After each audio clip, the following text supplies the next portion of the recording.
What's up, everybody? It's your boy Tony. Back at you again with another vlog video, you know what I'm saying? Today is gonna be a little bit different, you know. I'm starting a new segment on the vlog, calling the Military Mondays, you know, and seeing a lot of my Facebook fan base and Instagram fan base been reaching out, contacting me, asking me that I don't post a lot of segments about the military service. So I'm trying to incorporate that into the vlogs and the upcoming vlogs, you know. So every Monday I'm gonna try to end up and touch on a different topic of my military service. You know, today we're gonna start off with just the bare basics and the basic training experience, first duty station, overseas assignments, which, you know, just some very, very bare minimum. Got a few notes here, you know, just try to keep me on track and make this video just as short as possible as I can.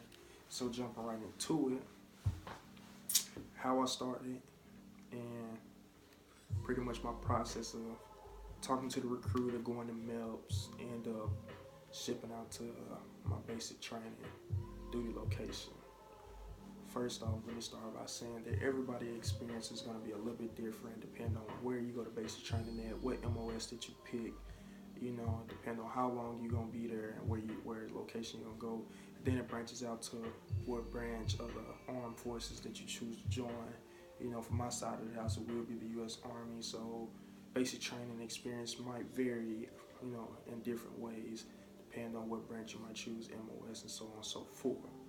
So, my experience start talking to the recruiter, end up in shipping out to basic. I just finished up in my associate's degree in college, and I really didn't know where I wanted to go after finishing my degree. I was like, you know, did I want to go get a job, or did I want to try to pursue a bachelor's, or did I just want to take some time off? End up walking out of class one evening, I bumped into an Army recruiter. You know, he told me like, hey, we got some slots in the reserve, the National Guard, if you're not just really too sure on what you want to do. We don't know if you want to kind of go away, be away from home for a long period of time, or do you just, want to do like the Guard or the reserve side of things, you know. And that's where it really just started to get my wheels turning and me start to brainstorming on what I want to do with joining the armed services. First, I started researching each and every different branch. You know, I researched on the Marines, Air Force, the Navy, the Army, you know, different jobs I wanted to do, see would that correlate with my associate's degree. End up brings me to going into the recruiting station. You know, I decided to go with the Army side of the house. On my dad's side, I do have a lot of active duty and reservist Army on my dad's side. So, you know, talking to them sharing their different experiences with me, kind of made me settle down on the Army side.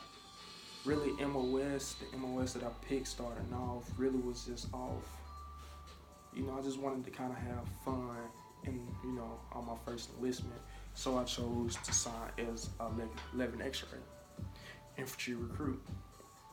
So signed my contract for 11 X-ray, and my basic training duty location was Fort Benning, Georgia. Fort Benning, Georgia is pretty much the home of the infantry. Also, we do have 31 Bravos, which is military police, and a few more odds and ends MOSs that do home down there with us, but majority of Benning is 11 X-ray recruits. So I go to OSET training. OSET training is 1 unit station training. I did my OSET training 16 weeks straight.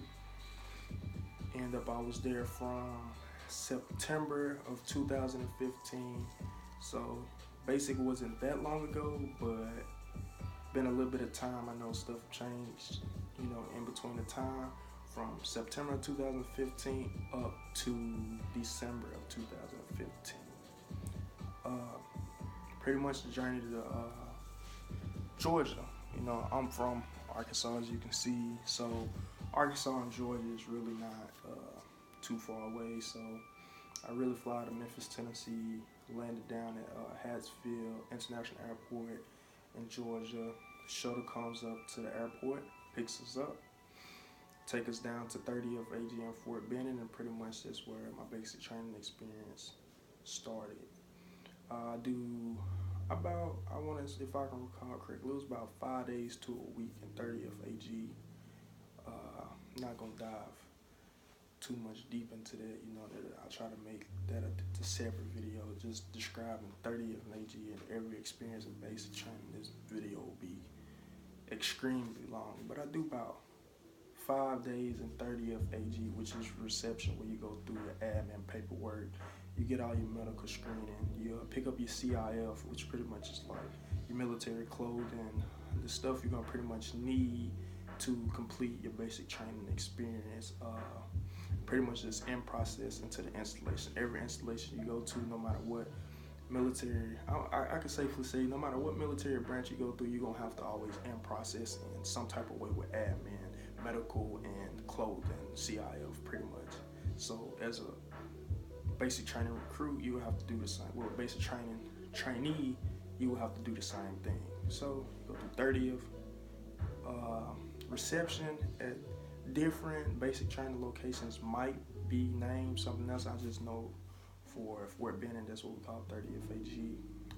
Then after 30th AG, that's when I was introduced to the drill sergeants, you know, and what you kind of see on YouTube as well, the shark attacks and the real in-depth basic training experience.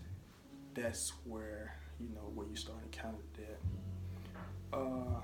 We had 3 phases as well. I know some basic training location go through red, white, and blue phase. Then also with us, we had a black and a gold phase because we did have an extended basic training by being there all one time. Most people go through basic, then they kind of have a little separation, and then go through AIT. By us not transitioning from one installation to another installation, we had a black and gold phase at the end of our red, white, and blue, which pretty much was just more of in-depth into the infantry side, messing around with weapon systems that most basic trainees don't really get to put their hands on as much. That was just mostly and advanced individual training without really switching installations. Kind of, that makes sense. Yeah, you know, like we just really dive really in depth in our job side in black and gold phase. We did get to work with some BOLIC PLs, which is BOLIC is Basic Officer Leaders Course. PLs pretty much platoon leaders that had been through their portion of their training that wanted to work with a platoon size element, which was the basic trainees doing our FTX, which pretty much was our sticks lane. Sticks is like a field training exercise where you go out and practice your battle drills, and you know, pretty much you do like that real soldier. You get your real soldier time in, if that makes sense. Again, you know, it's a lot of verbiage that, you know, that you will start to get familiar with more and more. You start watching videos, and depending on how this one goes, how more in depth, I will start diving into it. But like I said, I want to keep this one short. So yeah, we work with some Ranger PLs for our FTX. End up after our FTX, that was pretty much the end and kind of the end of our basic training experience, you know, to all my 11 X-ray trainees or thinking about infantry trainees, you know what I'm saying, the stairway to heaven experience, you know what I'm saying, that's something that we got to keep, you know what I'm saying, dear close to the heart and a secret. So, you know, we ain't gonna give everybody, you know, everything. So, you know what I'm saying, but to the boys that have made that walk or eventually is about to go and make that walk, you know what I'm saying, much love to all y'all, you know, respect. After my basic training, you know, I do my 16 weeks at Georgia. I end up, like I said, I graduated the 18th of December. So right around every year in December, you get holiday block leave, which is also known as HBL, where the Army pretty much said, hey, this is family time. Take this time to go spend the holidays with your family. So luckily enough, I fell into that category of graduating basic training and in transition to my first duty station all in 1, so I got the chance to have that real official holiday block leave experience. So from the 18th of December up to the 4th of January, I took my intermediate leave where I got the chance to go home and just unwind and, just rest up and, really fully embrace that I had made it through my basic training and my AIT, and I graduated, and I was finally really officially part of the Army. And my first duty station will be Fort Carson, Colorado, 2nd Brigade, 212 Infantry Division. Stand fast and loyal to all my Warhorse brothers out there. First duty station with Fort Carson. Like I said, I was in an infantry unit, so my experience may be a little bit different from most other people's experience. But again, to my first duty station was I was a little nervous because being from Arkansas and Fort Carson, 16 hours apart, that kind of homesickness started to set in. Excuse me, y'all. I'm sorry. That kind of homesickness started to set in. You don't have your parents there with you anymore, so you gotta finally be that adult that you're supposed to be. And nevertheless, the Army never made me feel like that I was alone in any situation. They always made me feel like I had somebody to lean on, or if I had questions, it was always somebody there, that I could ask to get clarification and stuff on. And also, I had a lot of friends that transitioned with me from basic training to Fort Carson. Almost 70% of my basic training class transitioned with me to Fort Carson, so I had a lot of friends in reception and in my early on first year at Fort Carson to get integrated into a new experience. So, it's definitely, once you get into, your basic training class, make friends, network, find out where other people are going, especially in AIT. Once you start getting your follow-on orders, and depending on what duty stations you're starting to go to, start networking with people that's going to the same duty station as you, because nobody wants to be alone. While y'all in reception, y'all can kind of look out for one another. Use that battle buddy system. Don't let that die out. Just use that battle buddy system, and and it'll make it a whole lot easier on you, especially if you're going to a new location, that you've never been before. So, I had one of my good friends, actually my bunkmate from basic training. His mom was from the Colorado area, about 25 minutes from Fort Carson, so we kind of got lucky with that, So he had a car once we first made it out, and it kind of eased things in a way because we got a chance to actually get out and move around and kind of do stuff early on that most other brand new soldiers don't get a chance to do. So if you have a car back home, not saying break your neck to get it to your first duty station within the first month, but as you're in AIT and as your early months at your first duty station, start making preparation, as a grown-up and an adult, too, if you have a vehicle or if you have household goods that you might want at your first duty station, start, talk to your parents and coordinate to help that transition to be a little bit easier for you, especially when you're, 8+ hours from your hometown residence.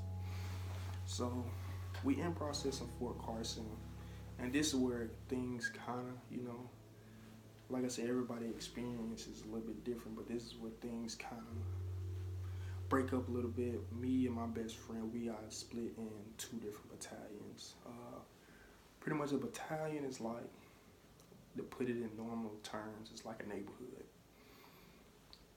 Each brigade, which will be like a city, have battalions, which will be a neighborhood, and then you got companies, will be like housing complexes.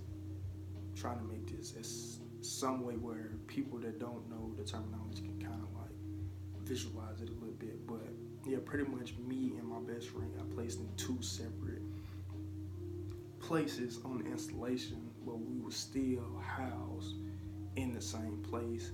And, you know, it can be a little disconnect from there depending on how you and your friend are. But, you know, being in 2 different battalions, both of us having 2 different mission set, stuff would start to, you know, you just won't have as much as free time, like I would say, and reception as you do once you actually start getting integrated in your battalion and get integrated into your company, and so on and so forth. Like I said, I'm not gonna dive that much in deep into this one on this video, but it was still nice.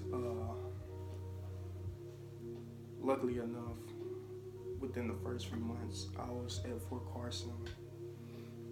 My unit ended up activated, and we went on our first deployment. And like I said, not gonna dive that much deep into that. But we did do our first deployment, and we went overseas and ended up. My overseas experience was definitely probably one of the best highlights of my Army career. Definitely say that hands down.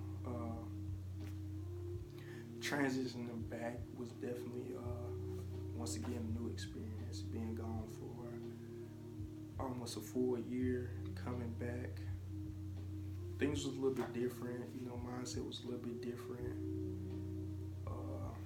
You know, so you just have to end up and take it as it comes. I can definitely safely say that 80% of the people that's in the armed forces will tell you that every duty station, every installation, pretty much everything that you will encounter in the Army is what you make of it. So if you end up and put it in your head that it's gonna be a bad situation, then you're only gonna get bad energy from it. But if you put a positive income into it, you'll get a positive outcome out of it. So, you know, every situation that I've dealt with in the Army, when they said that you're gonna go here, you're gonna do this, I always thought about the positives and got positive in return from it. So that's the same way I looked at it once they told me I was going overseas, and when I came back, putting positive into it, and then it was fine. And then for our training year, we did a lot of nice, cool stuff, you know. Definitely will make another video and tell y'all about the training year when we got a chance to go to Germany. Shout out to Munich, field sick, you know what I'm saying, stayed out there for a while. Definitely a very nice experience. And then I started my transition to reclass. I would definitely throw that in the next video. End up, like I said, dive more in depth with that on the reclassing situation and PCS to career. Like I said, everything is about what you make of it. You know, being out here in Korea have once again been another amazing highlight of my career. And I'm glad I came out here, started enjoying the culture. Being in a different culture in a different foreign country, you know, it's just a blessing to anybody to have a chance to come out here. So, and you know, in the Army, they give it to you for a little or nothing. You know, you give a little bit and you receive a little bit. But that's definitely it. Like I said, depending on how much I get back from this video, like I said, I will go more in depth into more specific topics. I just wanted to kind of scratch the surface and see what the viewers end up they want to see about, you know, what they want to hear, get a little feedback from me, and then end up kind of make more specific spot on videos for each and every different viewer, you know. So gonna kind of end it here and see how it goes, you know what I'm saying, y'all. Hey, stay blessed.